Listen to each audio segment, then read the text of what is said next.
पूरी की पूरी कांग्रेस बिखरी हुई है, एक एक्सपायर्ड इंजेक्शन की तरह। राहुल गांधी के नेतृत्व में देश के इंस्टीट्यूशंस के खिलाफ भ्रम पैदा करना, भय पैदा करना, उनको बदनाम करने का एक षड्यंत्र चला रहे हैं। पंजाब में जल्द विधानसभा चुनाव होने जा रहे हैं, लेकिन उससे पहले पंजाब कांग्रेस में जिस तरीके से सिरफुटौल और आंतरिक कलह हो रहा है, आरोप लगाए जा रहे हैं कि बीजेपी में कुछ नेता आ सकते हैं कांग्रेस पार्टी के। तरुण चुग जी हमारे साथ हैं। सर, आप पंजाब से भी आते हैं।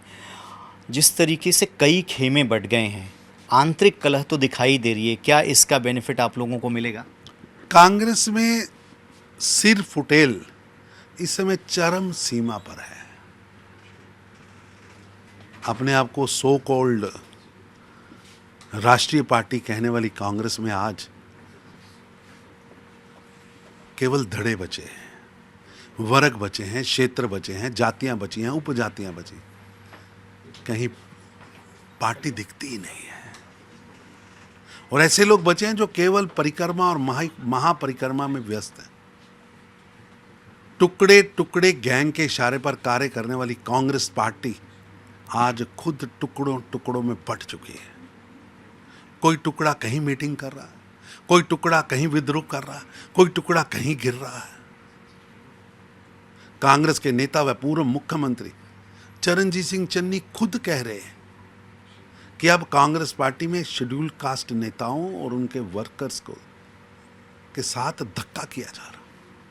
पूरी की पूरी कांग्रेस बिखरी हुई है, एक एक्सपायर्ड इंजेक्शन की तरह। Expired injection. तरुण जी, मनीष तिवारी जो है वो भी बड़े नेता हैं, चंडीगढ़ से आते हैं, वो भी अपनी नाराज़गी जाहिर कर चुके हैं। कल सुखजिंदर रंधावा ने केंद्रीय गृह मंत्री से मुलाकात की, उसके बाद से ये कयास लगाए जा रहे हैं कि क्या टीएमसी की तरीके कांग्रेस पार्टी भी पंजाब में बिखरेगी क्या? ऐसा है कि कांग्रेस पार्टी के इतने पाप हैं, वो अपने पापों में ही गिरी हुई है।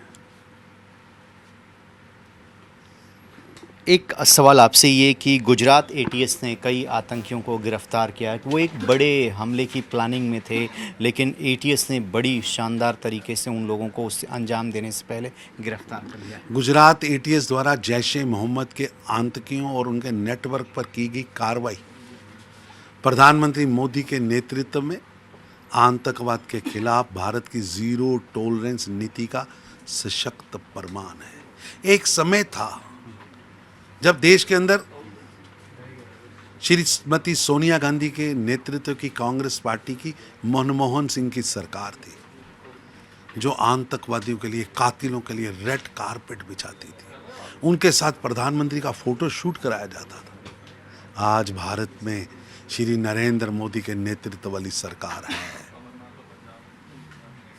जो ना झुकती है ना रुकती है, छेड़ोगे तो छोड़ेंगे नहीं की नीति पर काम करती है।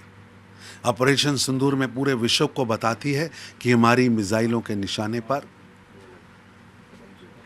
चाहे वो भावलपुर का ट्रेनिंग कैंप हो या कराची का हो या लाहौर का हो, सब हमारे निशाने पर हैं। और आतंकवाद के प्रति कोई नरमी नहीं होगी और ना ही कोई समझौता होगा। होगी तो होगी, केवल कार्रवाई होगी। एक आखिरी सवाल, जो इंडिया अलायंस के नेता हैं उन्होंने सीजेआई को, चीफ जस्टिस ऑफ इंडिया को लेटर लिखा है। इससे पहले कई राज्यों में एसआईआर हुआ, उसका परिणाम सबने देखा, बीजेपी वहाँ पर जीती। अभी भी वो चुनाव आयोग और एसआईआर को लेकर सवाल खड़े कर रहे हैं। आपको लगता है कि एसआईआर की जो प्रक्रिया है उसको बाधित करने का एक और अटेम्प्ट है? राहुल गांधी के नेतृत्व में इंडी गठबंधन के नेता लगातार विदेशी टूल किट के तहत देश के इंस्टीट्यूशंस के खिलाफ भ्रम पैदा करना, भय पैदा करना, उनको बदनाम करने का एक षड्यंत्र चला रहे हैं। मैं उनसे पूछना चाहता हूं, राहुल गांधी जी, आपके अन्य नेता बताएं कि फर्जी वोटर, डुप्लीकेट वोटर, अवैध वोटर, घुसपैठिया वोटर, मृत वोटर आपके क्या लगते हैं? इतना प्रेम क्यों है? और ये रिश्ता क्या कहलाता है?